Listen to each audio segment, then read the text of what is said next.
What's the difference between Boko Haram and the YouTube Trust and Safety Team?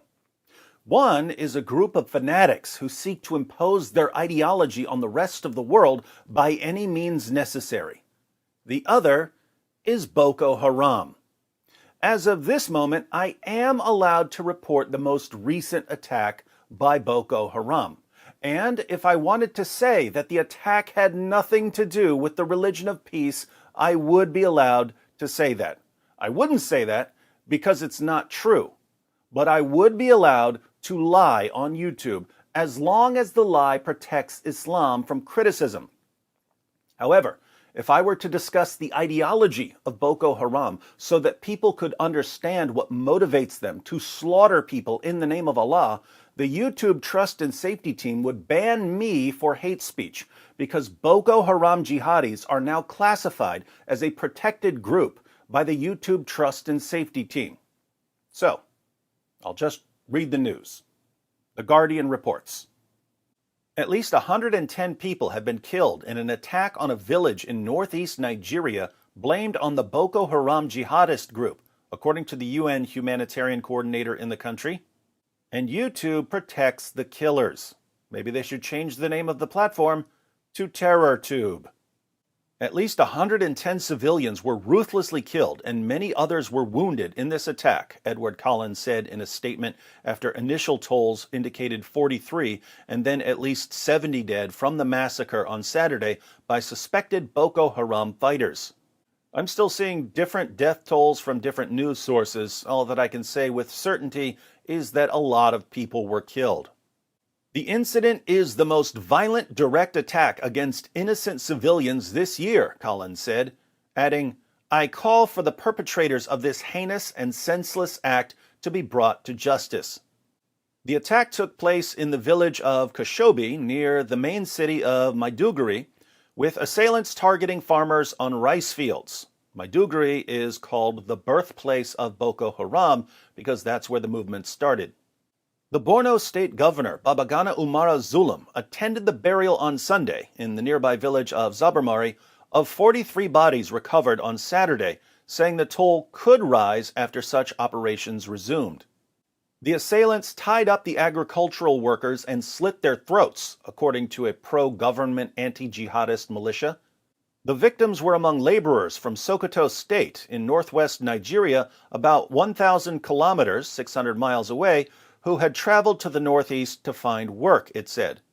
6 others were wounded in the attack and 8 remained missing as of Saturday.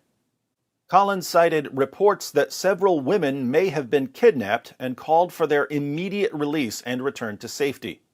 The Nigerian president, Muhammadu Buhari, condemned the attack, saying the entire country has been wounded by these senseless killings.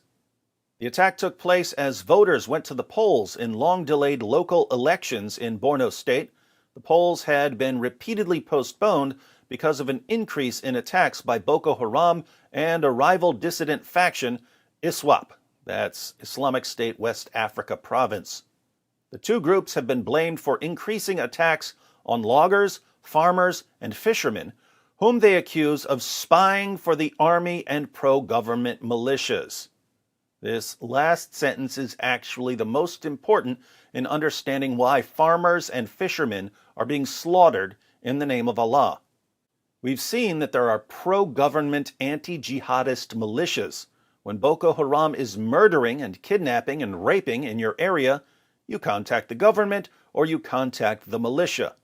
But this simply paints a target on your back because now you're guilty of opposing jihad. It doesn't matter if you're technically a civilian, you're aiding the forces that stand in the way of jihad and Sharia, and the penalty is death. Well, that's about all I'm allowed to say about Boko Haram, according to the group's allies on the YouTube Trust and Safety Team. Again, if I wanted to lie, I would be allowed to say that Boko Haram jihadis slaughtering anyone who opposes jihad and Sharia has nothing to do with Islam. I would be allowed to say that Boko Haram jihadis have simply misunderstood their religion. But then I'd have to explain why jihadis misunderstand Islam in exactly the same way in Somalia, and why jihadis misunderstand Islam in exactly the same way in Iraq, and why jihadis misunderstand Islam in exactly the same way in Syria, and why jihadis misunderstand Islam in exactly the same way in Afghanistan, and why jihadis misunderstand Islam in exactly the same way in Pakistan, and so on. How can a religion that's so utterly clear be so utterly misunderstood by its most devout adherents? The answer to that question would be labeled hate speech, because according to the YouTube Trust and Safety Team, Black Lives Matter, but not nearly as much as shielding Islam from criticism.